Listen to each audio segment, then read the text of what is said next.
Yo, what's up? Magandang araw sa inyong lahat. Welcome back sa aking channel. Ako pala si Nila Agan TV at ngayon, andito tayo ngayon sa Shanghai. For today's video, medyo chill lang tayo. Walang arte, walang rush. Pupunta tayo sa isa sa pinakasikat na outlet dito sa Shanghai, ang Bailian Outlet Plaza. At syempre, ang pinaka-aabangan natin, Nike Outlet. Kung mahilig ka sa sapatos, damit at syempre city walk vibes, swak na video na to. So, kung bago ka pa lang sa channel ko, huwag kalimutan mag-like, subscribe at comment. Tara, samahan nyo na ako. Ngayon, nasa biyahe na kami, papunta na kami ng Bailian Outlet Plaza.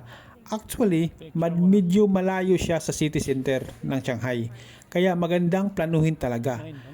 Habang nasa biyahe, mapapansin nyo sa paligid, tahimik, hindi masyadong mataas ang building, parang ibang Shanghai siya kumpara sa downtown. Perfecto kung gusto nyo lang ng breaks at city stress.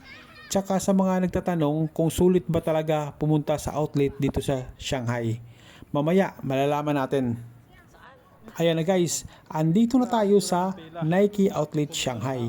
Unang impression, simple lang, hindi siya bongga tulad ng nasa mall sa downtown Shanghai. Pero minsan, yung ganitong lugar pa yung may mga hidden gems. Makikita mo agad yung Nike signage at medyo ramdam mo na outlet vibes talaga siya. Bago pumasok, tumingin muna tayo sa labas. Makikita agad natin yung sale poster. Yan, yung sign na tama talaga ang pinuntahan natin. Maraming tao, pero hindi gaano sobrang siksikan. Okay lang to para sa mga ayaw na masyadong maraming tao o siksikan sa shopping experience.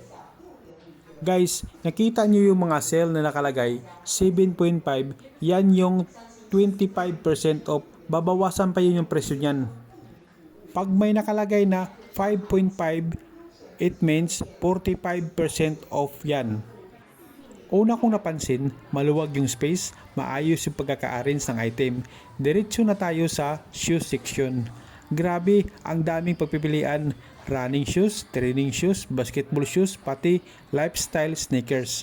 Hindi lahat ng release, pero kung pang daily use, pang gym o pang lakad lang, sobrang okay na.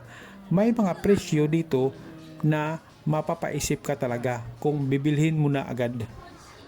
Isa sa pinakamasarap gawin dito sa outlet ay yung mag-ikot-ikot dahan-dahan. Minsan yung magagandang pair nasa likod o nasa baba ng shelf. Kaya kailangan talaga tiyaga lang.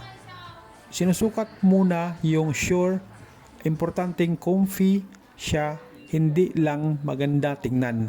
Tip lang, kung may size kang bihira, check mo lahat ng row. Next, punta naman tayo sa clothing section. May mga t-shirt, shorts, jackets, hoodies, pants, sports, at pangkaswal. Simple design pero malinis tingnan. May mga bags din, backpack, sling bag, okay na pang travel o pang daily use. Kung gusto mo ng Nike item pero ayaw mo nang gumastos ng sobra, dito talaga, swak. Pagdating sa presyo, masasabi ko talagang siyang sulit. Lalo na kung marunong kang maghanap. May mga item na naka-discount tapos minsan may extra promo pa. Hindi lahat ng super mura. Pero kung i-compared mo sa regular Nike store, may malaking difference talaga. Kaya kung nasa Shanghai ka, may time ka, worth it mo siya bisitahin.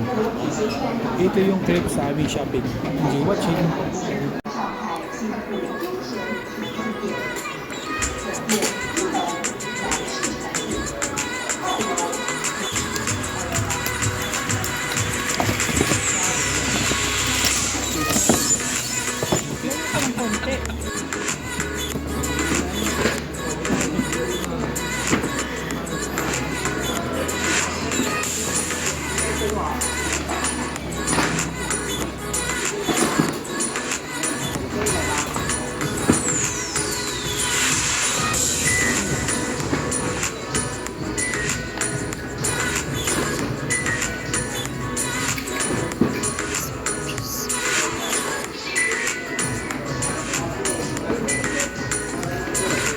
Ano yun?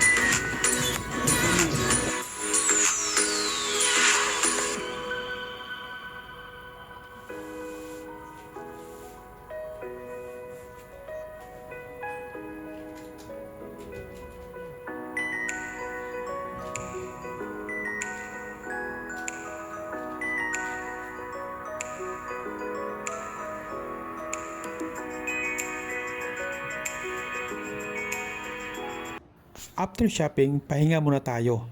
Habang nakaupo, napaisip ko lang, ang sarap pala ng ganitong araw.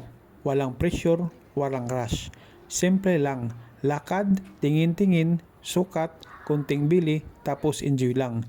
Hindi palaging kailangang bongga ang gala para ma-enjoy mo ang lugar. So ayan, dito nagtatapos ang ating Nike outlet experience dito sa Shanghai. Kung tatanungin mo ako kung babalik pa ako dito, yes, babalik talaga, lalo na pag may time at may budget. Kung nagustuhan nyo yung ganitong casual shopping vlog, huwag kalimutan i-like, subscribe at i-share. Comment down below kung ano ang gusto mong puntahan natin dito sa Shanghai. Outlet, food trip, or city walk vibes. Again, this is Nel Agan TV. Maraming salamat sa panonood. Kita-kits sa susunod na vlog. Bye!